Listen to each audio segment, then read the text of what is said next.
Okay, I am a nosy Nelly. I like to see behind the scenes of people's businesses, especially people who are further along than I am or where I want to be, so that I can kind of normalize the numbers, right? The nitty-gritty details and what it actually looks like behind the scenes. Because I think a lot of business owners, they're really good at sharing the gross revenue, like here are all my revenue streams. They're really good at sharing the sexy stuff, but they're not sharing realistic business numbers. So I'm going to share realistic business numbers with you. I'm going to share exactly how much I spent to make over 73K in my business in the month of October 2025. I'm going to share exact down to the penny numbers as well as percentages so that you can get that big picture view. And I'm going to go through this list in the order that I budget them out. Now, budgeting is different than bookkeeping, right? Bookkeeping is looking at where your money has gone. Budgeting is figuring out where the money is going. Both of these are important money management skills as a business owner. So if you need help with this, make sure to check my description. I have something launching very soon that is going to help you to understand and master your numbers and your profits for literally pennies. Okay, gross revenue for last month was $73,494.98.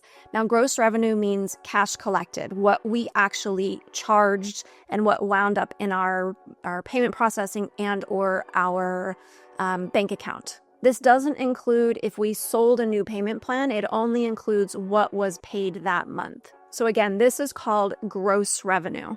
From gross revenue, the first thing that you take out is what's called cost of goods sold. I don't have a lot of cost of goods sold. The only thing I look at in this category is my credit card fees, which run about 2.9% plus 30 cents for every payment processed. This actually ended up being closer to 3.3%, our total credit card fees being $2,425.70. This leaves me with a gross profit. So gross profit is gross revenue minus COGS.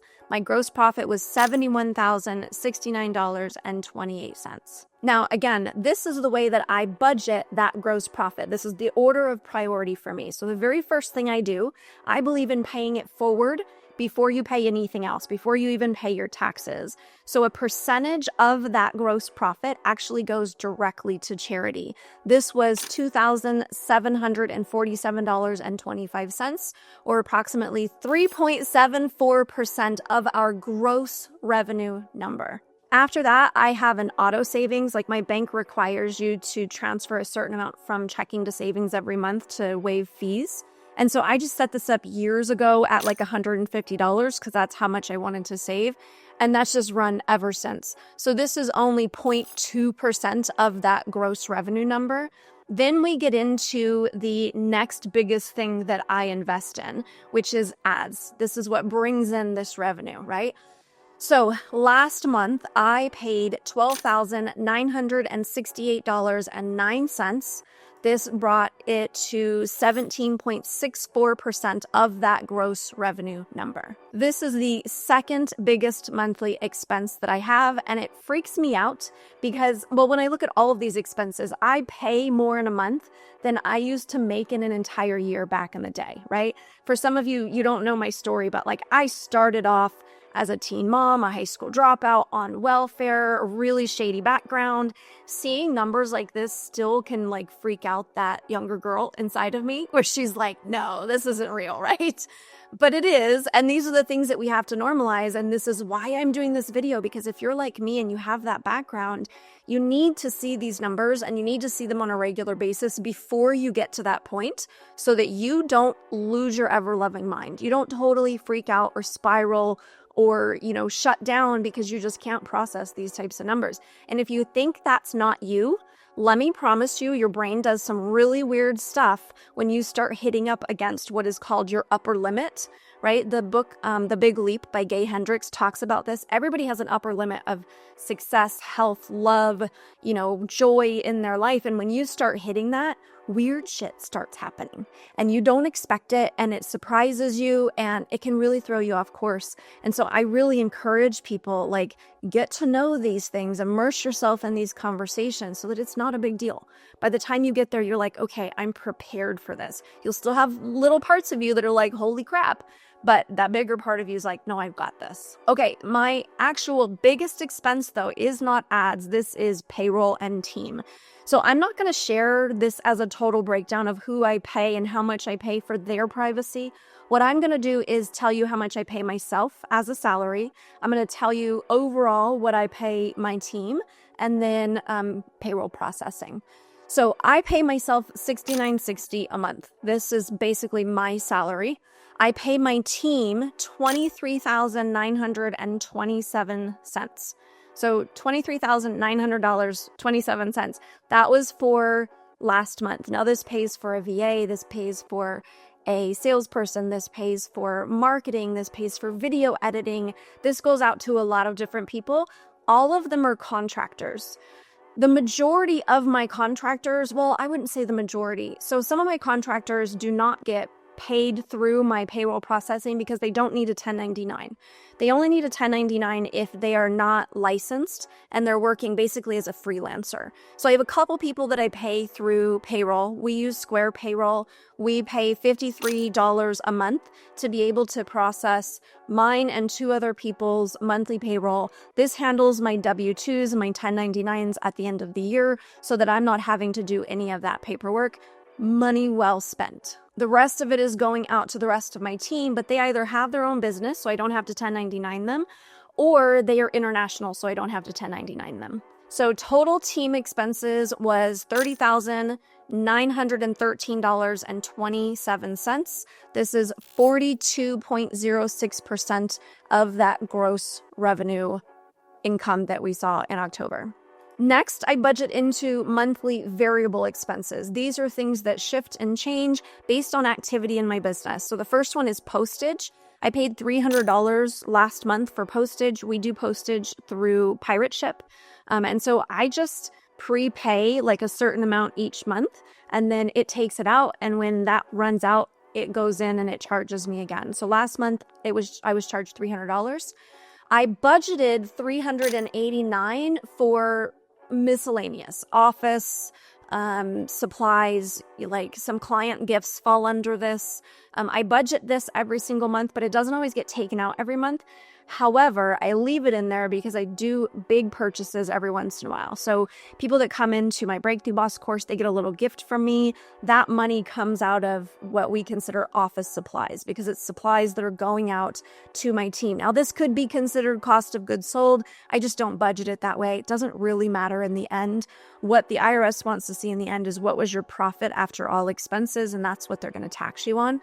And so this is just for my purposes. So I budgeted $389. I think last month I only spent, I spent about $198 of that last month. The rest of it is being set aside when it's time for me to make another big office or supply purchase. The next one here is Go High Level, specifically for our emails and text messages that go out. You pay per email, per text message. We send out a lot because we have a lot going through those funnels. And so this was $345.93. So my total monthly variable expenses was $1,034.93, or 1.41% of that gross revenue. Next, we have monthly fixed. So I pay these monthly because they may not have an annual option. But these do not vary. It is the same every month. So I pay $15 to ManyChat, $99 to School, $20 to a software that helps our tracking do better. It's called Stape, and $9.99 to Google Storage. This is separate from my Google Workspace. This was something that I paid for through a personal Gmail, not realizing that I set up a lot of my business storage through that Gmail account and not through the Workspace account. And so now I'm basically paying for 2 to get storage on both sides. One of these days, I'll move it over. It would save me money to move it over, but it'd save me like $5 a month. And so it's just not worth the hassle of like trying to go through, duplicate everything, get it moved over to the right storage. I'm just paying for it. So monthly fixed expenses is $143.99, or 0.20% of that gross revenue. Next, we get to annual/occasional expenses. These are things that either I pay for yearly, but I need to budget monthly so that I can pay for them. Some of them get paid quarterly. Some of them get paid kind of like randomly. But I know it's something that I need to budget for on a regular basis. So here we go. Hosting and maintenance for my website, I pay $220 a month. Domains, I budget $10 a month. We have multiple domains, but these get charged again once a year. Proof, which is something that we use on our checkout carts to show people what we have paid. This I'm budgeting $66 a month for, and hopefully now we have it fixed and it will actually work. Canva, I budget $9.95 for. Vimeo, I budget $25 a month for. ActiveCampaign is $314 a month. Now, ActiveCampaign and GHL, they have some overlap, but I'm actually using two services on purpose. GHL is running a lot of our sales funnels, whereas ActiveCampaign is running a lot of our just like client funnels, essentially. So newsletters, emails that go out with a purchase, anything like that goes through ActiveCampaign. Zoom is about $25.53 a month. Google Workspace, so this is different than the Google Storage. This is my regular business email account. This is $24 a month. That's for multiple users as well. YNAB, you need a budget, which is what I use to do all of my budgeting. We budget $9.08 a month for. Experientify, they host my courses. They also give me GHL, part of GHL, basically for free. I pay like $1 a month to get GHL through them, not including, the per email, per text expenses. Business license is $42 a month that I budget. I think I'm over budgeting for this, but I'm not sure because it seems to be different every time I go to pay for it. And so this is what it was last year. And so this is what I'm trying to budget for. My accreditation certification thingamabobber is $12.42 a month. Zapier is $49 a month. Fathom, which takes notes on my calls and does a recording because otherwise I will forget to turn the recorder on.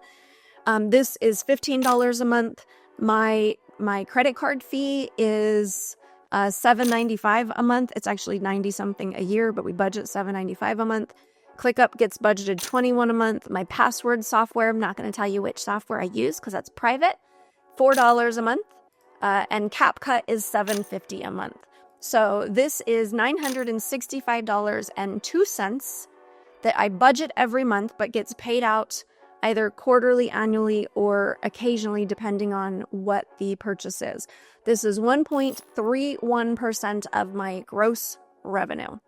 This leaves me with what is called an operating profit. So operating profit is gross revenue minus your cost of goods sold. That brings you to gross profit. Then you minus your operating expenses and you get operating profit. This is essentially what is actually left over after you pay everything you have to pay. My total was $22,146.73 last month. However, we're not done yet. It looks like this is a big number, right? We haven't paid our taxes. So 25% of that number gets set aside for taxes. So 25% of that number is $5,536.68, which is a total of 7.3% on our gross revenue. But I'm not paying taxes on my expenses, right? I probably already paid taxes when I purchased those expenses. We pay taxes only on what's left over after expenses. So that 25% actually ends up being 7.53% after all expenses. This leaves me with what is called a net profit. So when you think about gross is everything. Net is like what you, like if you think of the ocean full of fishes, right? Like this is the gross, like big ocean full of everything. But once you take out expenses and you take out this and you take out that and you take out your taxes and then you dip your net in and you get to like take home some of those fishes, that's your net profit. If you ever get those mistaken, just remember that your net profit is what you actually get to scoop out of that water, take home and put on your table to eat. My net profit last month was $16,610.05. This is a profit margin of 22.6% of that gross revenue. However, again, this is not as sexy as it looks. $16,000, like, yes, that's amazing. And I did take a chunk of this because we were buying a house. And so I had to take some extra money out.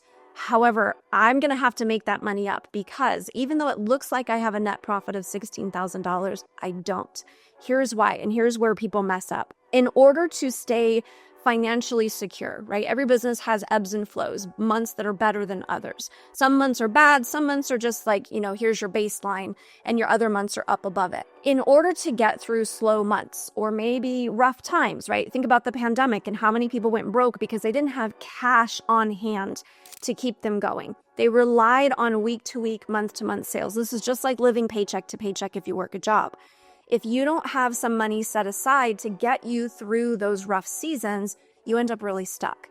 Now, I have always had money set aside, but because we are scaling so quickly, my amount of savings is far less than what it should be for my monthly expenses. Now, how much you should save for monthly expenses, 100% depends on you, your business, lots of different variables. I posted something on Instagram recently that talked about percentages for this. I actually posted it on YouTube as well. I'll try to link it down below if we remember. But what I want you to think about when it comes to this, I would recommend that you have anywhere between 3 and 6 months of your total operating expenses, not including your payroll. This should hopefully be set aside in your own personal finances, not including taxes, because obviously you're not going to pay if you are not making a profit in those months. But I recommend 3 to 6 months of operating expenses to hold you over. Now, I had 3 to 6 months before, but our operating expenses have gone up so much in the last few months because we're scaling, right? And it takes money to make money. So as I'm putting more money into growing the business, this means my expenses are going up, but my savings has not gone up to match those numbers. So while it looks like I've made $16,000 in profit, I don't get to keep that. Number one, it goes into savings so that I can make sure that I can pay my team on the months that it's slower. I will never, ever, ever take on a team member unless I have 3 to 6 months set aside for them to get us through slow seasons. The other thing that this needs to go into is scaling the business. This is investment to continue to grow. So a lot of this money is actually probably going to be split between savings and ads. Ads is the majority of where my marketing comes from. I would like to put some more into other marketing sources right now, but because our ads are doing so well, we're really trying to put the majority of our efforts into ads and then put some effort into some other means of growth also, just to start diversifying our marketing streams. So I did not take home $16K last month. I probably could have if I wanted to take from future profits, but because we're scaling, profits go down. Revenue might go up, but profits go down because you're taking a big chunk of that and putting it back into the business. I would love to hear from you what your biggest takeaway from this video is, or if you have any specific questions on my purchases, why I do things, how I manage all of these numbers, be sure to let me know that in the comments too.